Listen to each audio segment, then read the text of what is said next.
Okay, you're going to need to tune. So here's the A.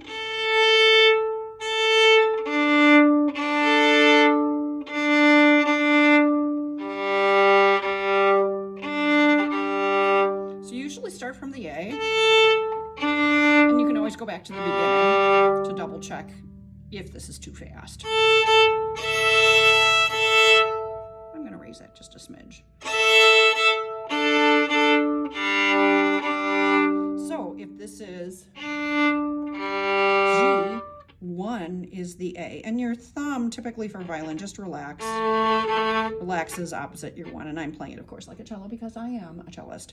So the sol, do, re, re, mi. This A is sol, open D is do. And then you have re. And then straight across for E major is sol, do, re. Now you can either shift the 2, or you can do, and then slide the 3. So we're going to play along with this, and then we'll try it in the higher octave. Yeah, that's too fast. I'm not that good. You can try that at home. So here it is.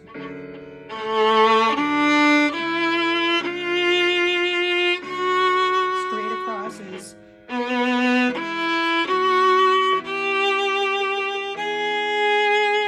has to be step back. That's at 74. Now, if you look, sorry, a perfect fourth can be that, which we'll do for E, but here a perfect fourth would be going to normal 3. So we'll see how fast I can get there.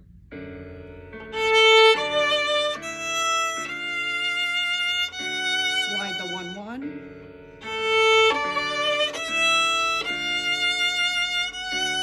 Similarly, we go straight across. 2, 2.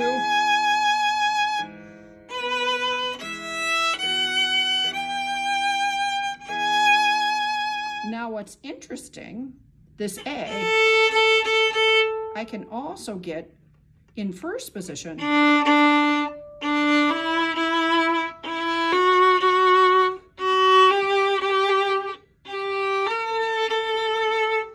So that's called first position because that's, I can move my fingers around within that. Do you see what I mean? That was the do, di, re, re, mi, fa, fi, sol. Do, di, normal 1, re, re, mi, fa, re, sol. But remember how we had the 2 here to be an E major? Well, I could put the 2 here instead.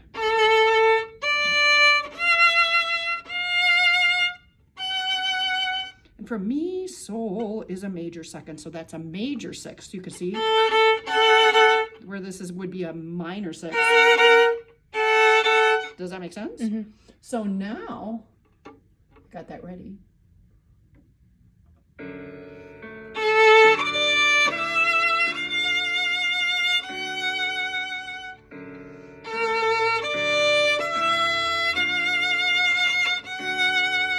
Straight across 2.